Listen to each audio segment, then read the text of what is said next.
$1,639,999.84. Revenues for the month were $602,333.73.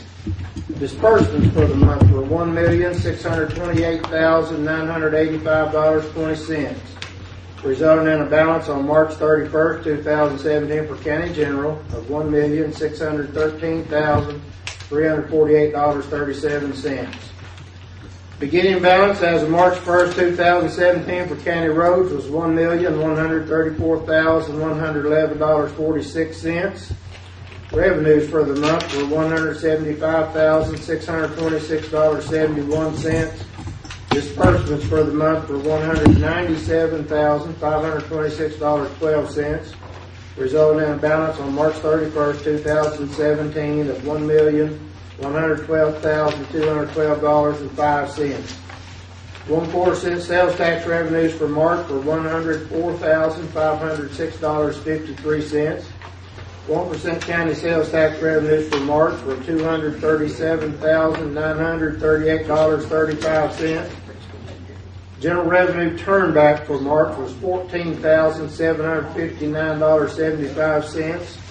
Highway revenue turnback for March was $81,992.96. 1/2% state highway tax for March was $42,734.78. Sir? Silly question. The 1/4 cent sales tax and the 1% county sales tax, aren't they taxes charged on the same, same stuff? Yes, sir. Well, Let me answer it without you ever even asking a question. If you have a general 1% sales tax that is passed not for a purpose, it is divided between every entity in the county. We get basically 53% of the 1% sales tax for Boone County. Harrison gets approximately 36-37%, and then Diamond City, Lead Hill, South Lead Hill, Omaha, Alpena, Valley Springs, Bellefonte, Bergman, they all get a percentage of the 1%. okay. Thank you for answering. I'm just trying to learn and understand as much. If it's a dedicated tax, like our 1/4 cent is, we get 100% of it. But otherwise, it's divided between everybody. Thank you. Okay. He's good at that, isn't he? I move that we accept. All those in favor say aye. Aye. All opposed, same sign. Okay. Quorum Court Committee meetings. I know we didn't have a Budget Finance Committee meeting. Roads and Bridge Committee. Fred, you got anything to say? Well, that is just, the purpose of it was to educate folks, and it's really doing good. We've not had anybody, I know some of the JPs have mentioned to me about it'll be a gripe session, people were complaining and all that. I really appreciate our judge allowing us, but it's really educating folks on the complexities of county roads. And Judge, I appreciate you being with us with this, and I think it's good. I like to add the newspaper done an excellent article on it. They really put it out there why we do things we do and how we do them. So I thank James White for that. Yeah, he's done a really good job. Also, those that don't get the newspaper and wasn't at the meeting, the stoplight study is still underway. They have the count. They're going to do a proposal and send it to the judge, and the judge is going to appraise us of it and decide what to do. The way it looks, it won't cost the county a dime to put a stoplight there. It'll cost us money to maintain the stoplight if a stoplight is there. Isn't that correct, David? Yeah, yes. Okay. And so, bring you up to date on that. Okay.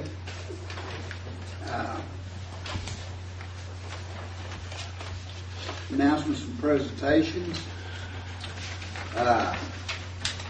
you've all been handed the legislative audit. I just want to make sure that's put in the minutes that you guys have received a copy of it. And that's you, it's all been taken care of.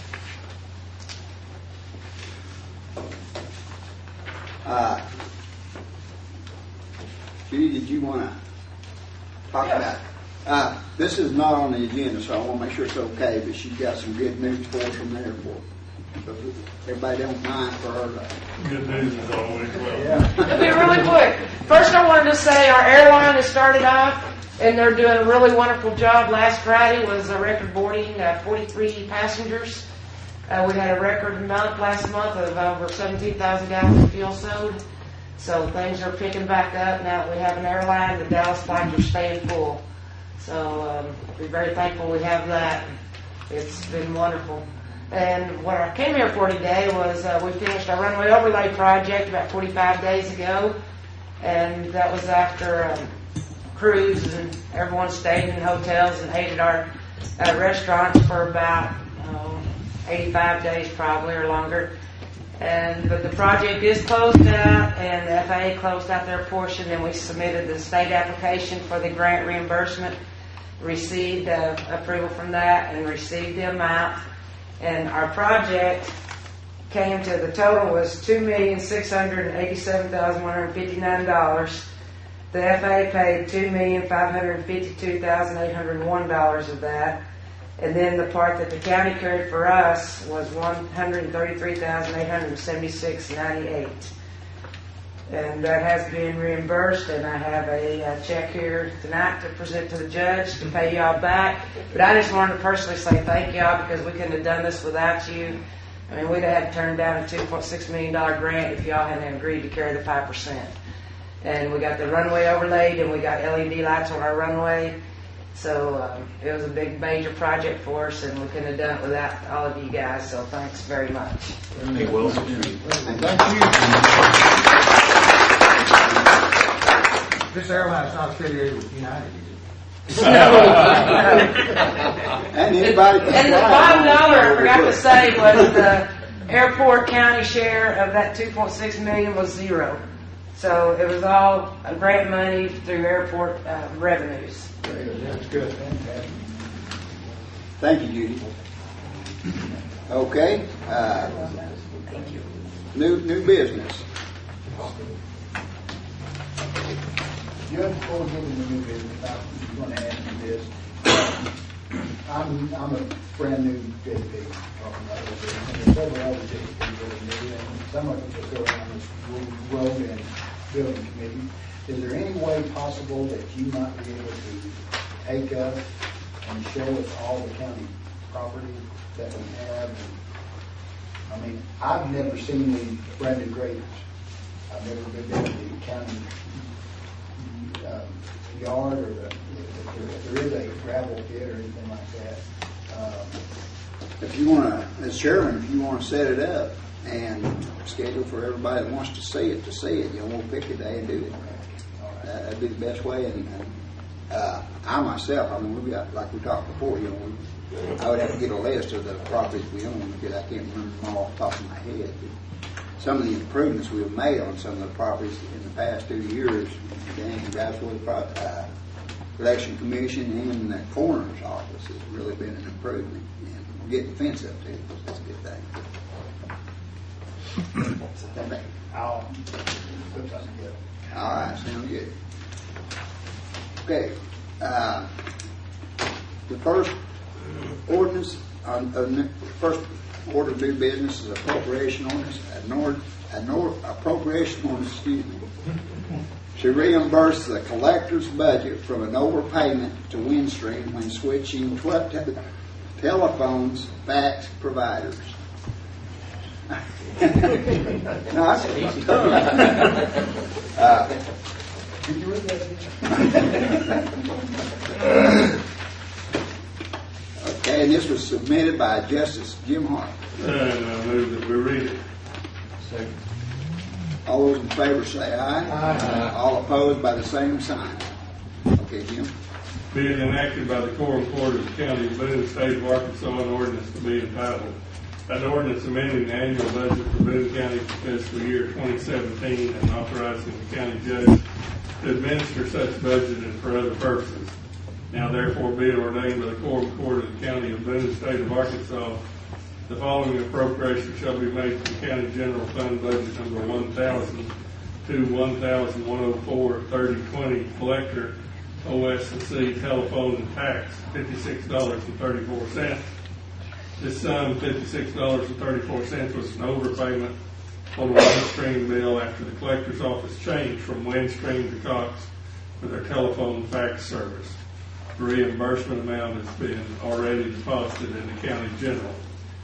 If any provision or section of this ordinance is held invalid by a court of competent jurisdiction, such invalidity shall not affect other provisions and sections of this ordinance. To such end, the provisions and sections of this ordinance are declared to be severable. The ordinance herein enacted is an appropriation ordinance and therefore is effective immediately. I think it's pretty self-explanatory. I move for adoption. Second. Any discussion? Christian, can you roll call, please? Brian Snavely, Yes. Fred Wool, Yes. Bobby Woods, Yes. Robert Meek, Yes. Jim Hart, Yes. Ralph Quinn, Yes. James Winder, Yes. David Thompson, Yes. Jim Mylan, Yes. Glenn Redding, Yes. Jen Roberts. Yes. Okay, ordinance passes. Second is a resolution requesting the governor of Arkansas to review the rules and stipulations of the transition house in the counties of Arkansas, submitted by Justice James Widener. And I move that the clerk read this resolution, please. Second.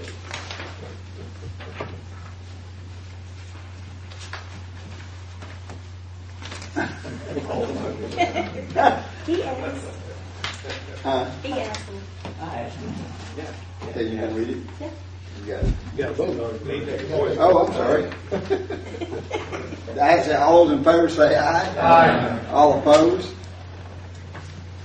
Same sign, okay, Chrissy. Okay. Be it ordained by the Quorum Court of the County of Boone, State of Arkansas, a resolution to be entitled, a resolution requesting that the Governor of Arkansas to review the rules and stipulations for transition housing and release inmates into the public. Whereas the stipulations and rules address the location of these transition houses with regard to proximity to law enforcement, medical care, schools and daycares, and public transportation as it relates to the public safety. And whereas the stipulations and rules address the community outreach affected by the transition houses in our communities concerning notification by mail, notification by local papers, and a public forum with at least 80% of the population of that area in agreement. And whereas the stipulations and rules address the public involvement of the transition housing with numbers of population, number of walk-offs, arrests and offenses, and updated records of the transition house that are available to the public at all times. And whereas the stipulations and rules address the security of the transition housing in regards to the security that will help safeguard the communities around the transition housing. And whereas the stipulations and rules address the staffing of the transition house facility to help ensure the safety of the community. Now therefore be it ordained by the Quorum Court of Boone County, Arkansas, that the Boone County Quorum Court respectfully requests the Governor of the State of Arkansas to review these stipulations and rules for the transition houses in the communities of the counties of the State of Arkansas. I move for adoption. Any discussion? Judge, if you will, Alan Halstead is here. This transition house that was to go in our area was right in his front door. So he really got on the ball, and his wife Krista is with him. He really got on the ball and learned a lot of information on this. And a lot of the information that we'd like to present to the governor, he has come up with. And well, I would like to give him a few minutes just to kind of explain his views on the subject before we vote on it. Was it the permit revoked? Yes, it was, but this is to encourage the governor to revisit those rules. We weren't the people in the community weren't really satisfied with the way it was presented to the community. And we would like to see that change. And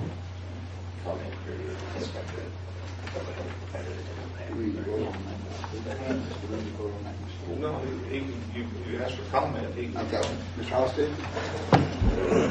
Rules on it for 5 minutes. I won't take a whole lot of your time.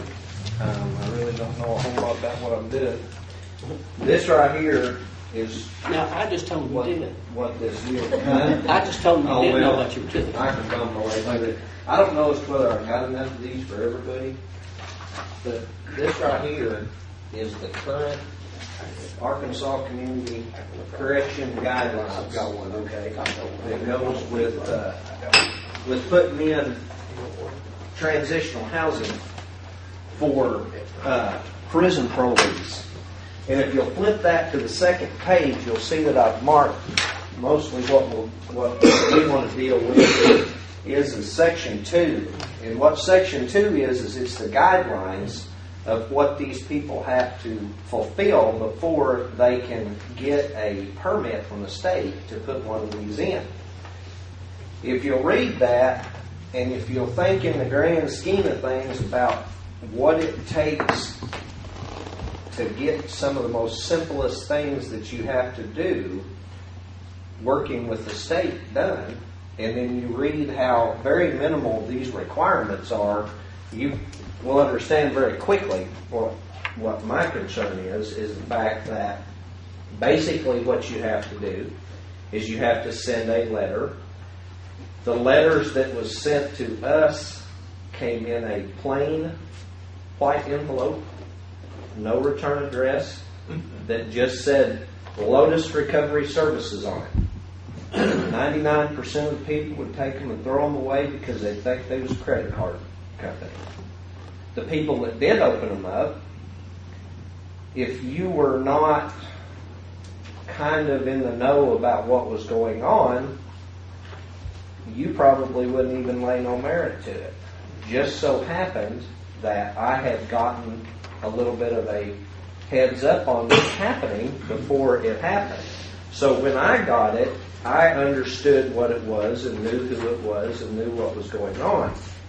But if you was to take this same letter and you was to send it to somebody that lived in a rural area to where they weren't at home, they were an over-the-road truck driver, they worked at night and didn't answer their mail till the weekend. The way these stipulations are set up now, this thing would have came and passed and nobody would have known anything until the dozer showed up to start putting this in. Now, you can get into, are these needed and are they not needed? And you can argue that point with people until the sun goes down. That's really not what we're concerned about. That's a complete different thing. What we're concerned about is the fact if these are going to go in, you don't need to be able to send a unregistered letter to the people who live within 1,000 feet of this facility and not even have to have proof that you've sent them to everybody, because these people that sent them out there to us sent them to half of the people that they were supposed to. And had we not thrown such a fit, they would have came in and put this deal in, and unbeknownst to anybody, but it just so happened it fell into the right hands to where we got into it. Now what we've done is, and I kind of draw this up just from my experience with this is what we had come up with as far as what we feel like is going to be a more fair way, whether you agree with it or whether you don't agree with it, a more fair way for everybody involved. For everybody involved to know exactly what's going to be going into their neighborhood by letting these people send these out on certified letter, return request required. That's not a big deal. You know, I mean, when we tow in no junk car, I got to send a letter to a guy that I've got his car. If you're going to put a transitional housing facility in, you might need to have at least that much responsibility. You know, these people, what this deal is it's the ACC, and they came in and they've created, they let the players write the rules. They've let them do what they want because they need this, and I understand that they need it, but they've made this so light that if you take somebody that is going to go into this business, and it is a very profitable business if you'll read down in there to what they pay. If these people that's going to go into this business, it's almost foolproof. The only thing that you can do, the director of the ACC told me, the only thing that can stop this is public protest. So they gave them, you write your own rules, and then you determine whether or not the licenses are handed out. And the only thing in the world that's going to stop you is if the people in the neighborhood do happen to find out about it and throw a big enough fit. And that's just not the way it should be. Everybody should have at least the common courtesy of knowing exactly what they're trying to put in. And with these guidelines, if it meets the requirements, then these guidelines will fall into place, and everybody around it will know, they'll be notified, they'll accept it, and they can put it in. How's the opposition measured? When Public you do have- protest. But do they have 8 out of 10 or 5 out of 10 residents just There is when I called, of course, when I got it, I was mad, and I called them, and I said, look, I'm fixing to hang the phone up, and my next call is going to be my lawyer. Deputy director of the ACC said, you can call as many lawyers as you want. There is only one way that you are going to sway our opinion: public protest. Well, And even at There that, can be a law passed for your state representative. exactly, I'm sure that somewhere along the way, but Ron, have you brought Ron McNair in on this? somebody had informed him. Him and Scott Flippo, all they need to do is draft a bill and get it over. And now I have spoken with Scott Flippo's office and made them aware of it. We'll get him over here and sit down with him and tell him what you got. And Okay. Jim, Yeah. if I can, I've talked to David Branston, and I think he's on the Rules Committee, yeah. and ever how they've got it now, and Well, at first they have to have a law because the Rules Committee only files laws. well, he called it something, and I'm not Of sure. course, I was chair of the Rules and Regs for two years. I know. But he said they'd changed it up somehow. But if he's got a state law, and that's easy to do, then the Rules and Regs has to run into that state law. That's what we're attempting to do. Yeah. So it just needs a piece of legislation. It'd be easy to do. We're going to send this to our legislators and Request a bill be put in. It can be put in an interim study. Now, you can go before the legislative council and write an interim study and get priority on it. That'd be the first thing I'd do.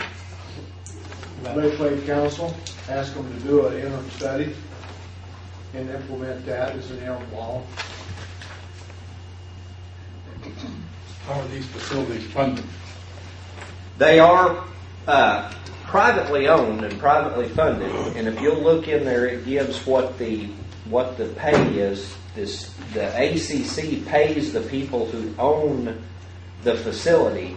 I think this is actually a federal pass-through, isn't it? They pay them to house these people.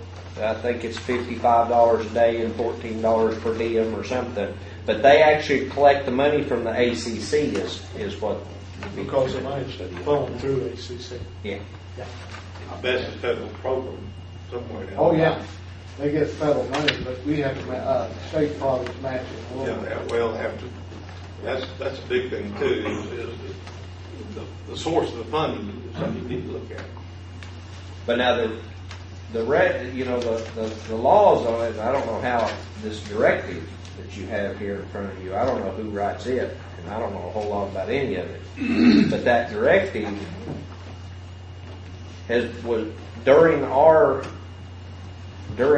fight with the ACC, the ACC rewrote that directive. Why, sure. You can write anything, these state agencies can write Yeah. anything. But then when they get caught, and they have to come back to legislature.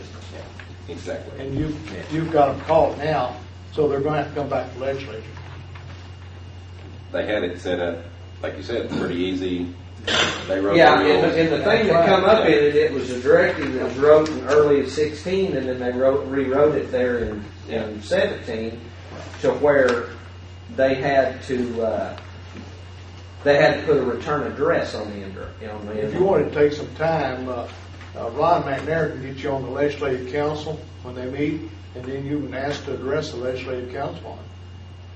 They've got to take comments, legislative council does. So Ron can schedule them and get you on legislative council agenda, and you can really get into them. How many places throughout Arkansas are these people trying to? Many. If you will look, there are many. This one up here would have been the only one that would have been in a residential area.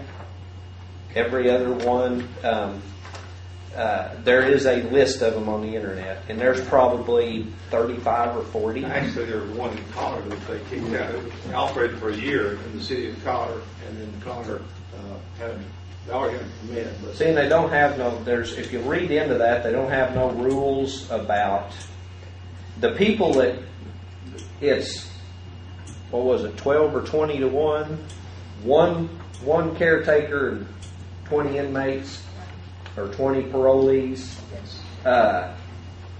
There's no requirements for them whatsoever. And then when it comes to the end game, when it comes to the end of the 90 days, there's no closure. It just cuts off. So at the end of the 90 days, in essence, they hand them their bags and walk them down to the end of the driveway and say, "See you later." Yeah. Well, if you're from Stuttgart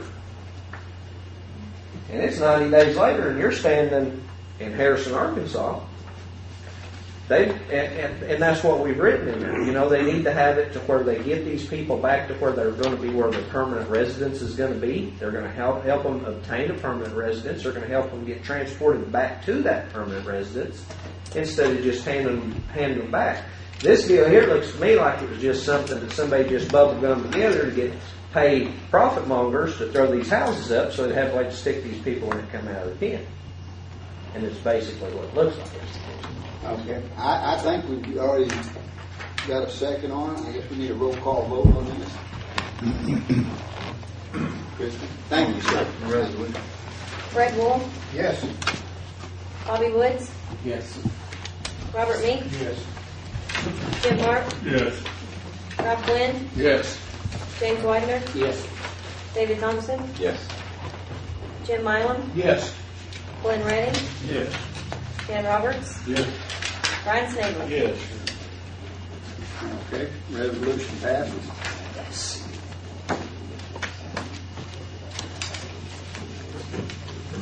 Okay, do I have any comments from the public?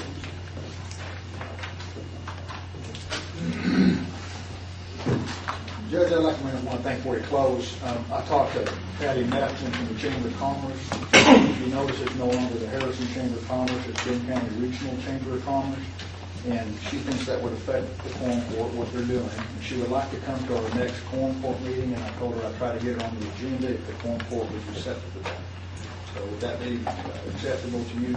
You would, pushing that they're on the agenda. Yes. If I could address the forum, the sheriff and I got together and we're going to have a committee meeting for law enforcement. There's some issues he wants to talk about, and the issues would be talked about better at the facility. And I'd like to get all the committee and all JPs, if they want to attend, a good time.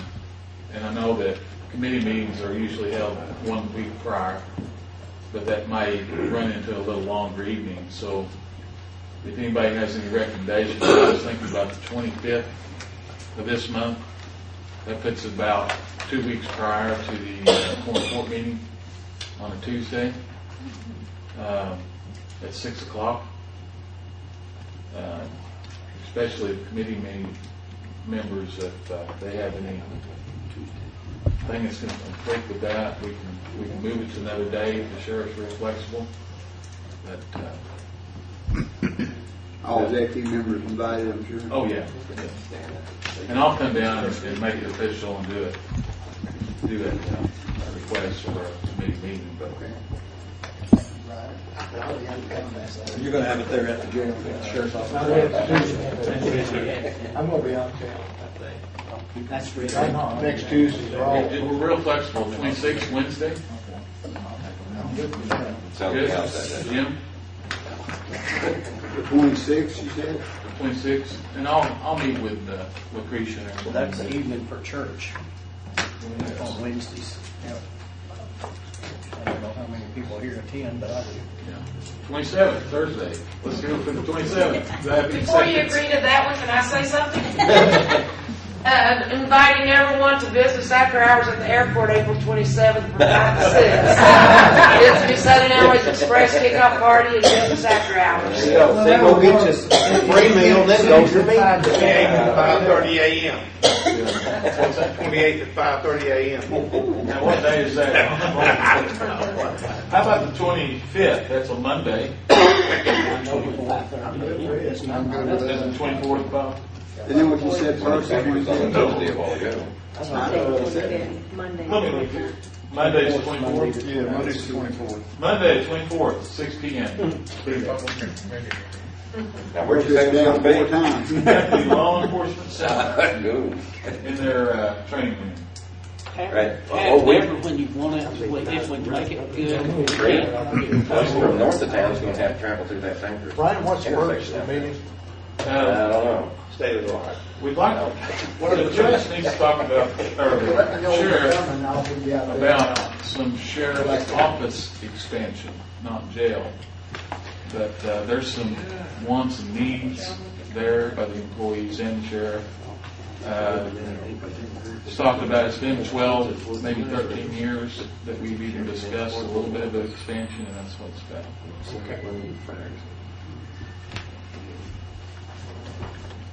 Yeah, the sheriff's talked to me about that. I think it's a good deal. That's all I have. You decide on the 24th, right? Yes, sir. What time? 6 p.m. Okay. Do I have a motion to adjourn?